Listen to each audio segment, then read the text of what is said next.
At 7:42 on the morning of December 7, 1941, Commander Minoru Jender stood on the flight deck of the aircraft carrier Akagi, anchored 230 miles north of Oahu, watching the second wave of Japanese planes return from their devastating strike on Pearl Harbor.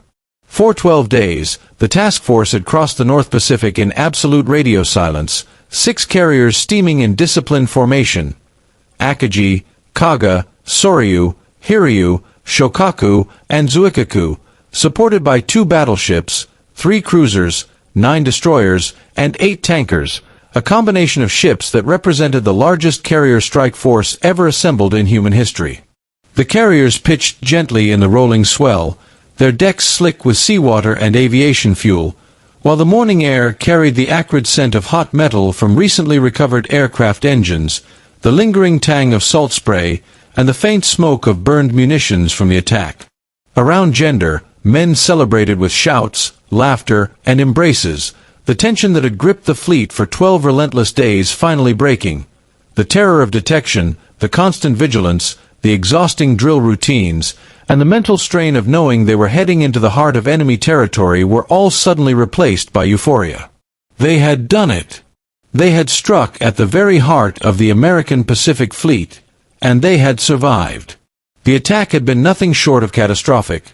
For battleships destroyed outright, the Arizona obliterated in an explosion so powerful that debris rained across Ford Island a quarter of a mile away, the Oklahoma rolled completely onto its port side, trapping hundreds of sailors, while the West Virginia and California sank with their superstructures still visible but their hulls shattered by torpedo strikes, and 4 additional battleships severely damaged to the point of near total loss. The Nevada, attempting to escape, had been beached to prevent her from sinking in the harbor channel. The Pennsylvania was crippled but reparable in dry dock, while the Maryland and Tennessee were trapped behind capsized vessels, their decks torn open by bomb hits, totaling 18 ships destroyed or incapacitated, with 2,403 American lives lost and countless more wounded. Japanese losses were astonishingly light: 29 aircraft of 353 lost, a mere 8% casualty rate, with 9 Zero fighters, 5 torpedo bombers, and 15 dive bombers destroyed. By every measure of tactical combat, it was an overwhelming victory. Commander Mitsuo Fukuda, who had led the airstrike, landed on Akagi's deck and reported the mission's complete success to Vice Admiral Chuchi Nagumo, the Pacific Fleet seemingly crippled and the way open for Japanese expansion throughout Southeast Asia.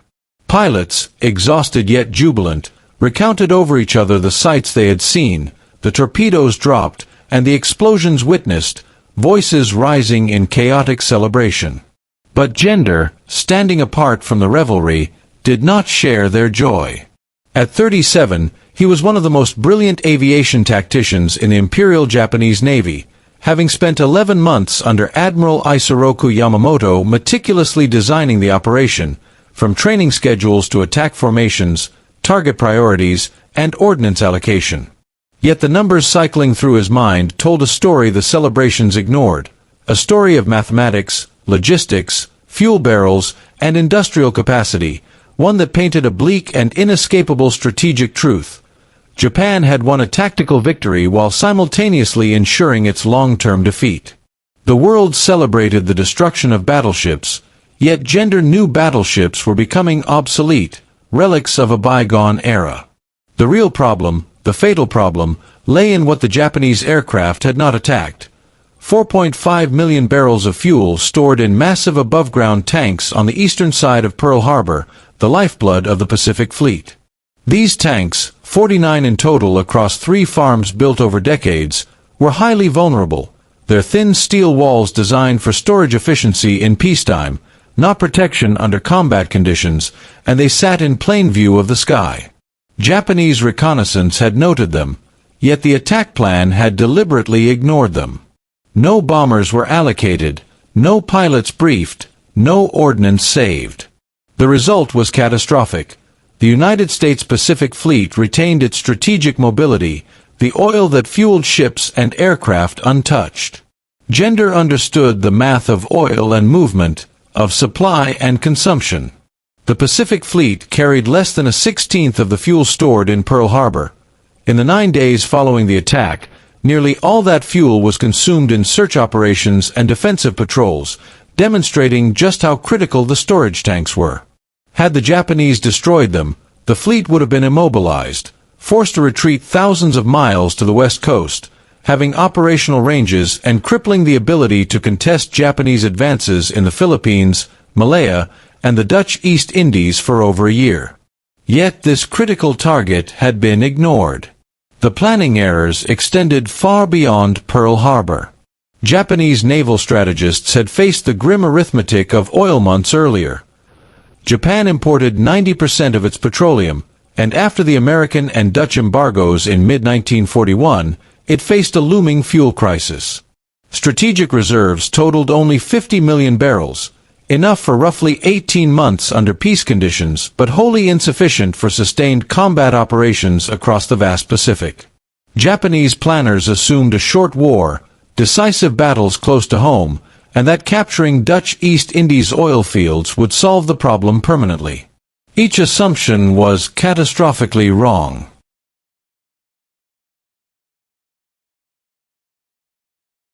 The war dragged on, American industrial capacity was unmatched, and Japanese operations involved constant movement, high-speed combat, and supply across thousands of miles.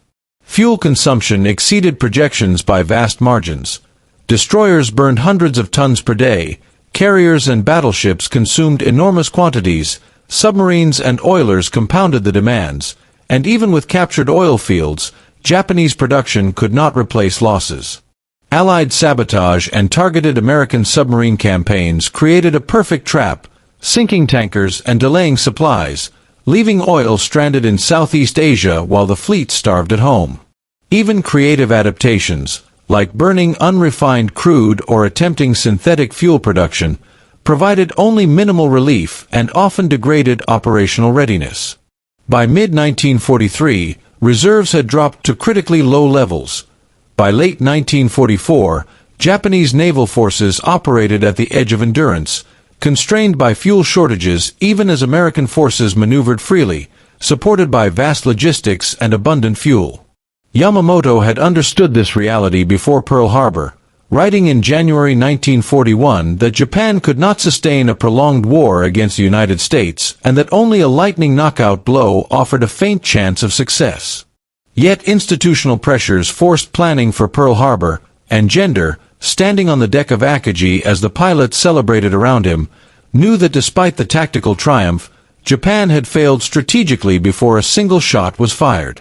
The battleships had burned, sailors had died, but the real prize, the lifeblood of the fleet, the oil, remained intact, a silent testament to a victory that could never be converted into lasting power.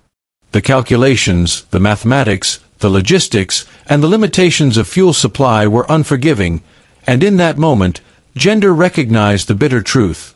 Japan had struck with brilliance, but it had also doomed itself, and the seeds of defeat had already been sown.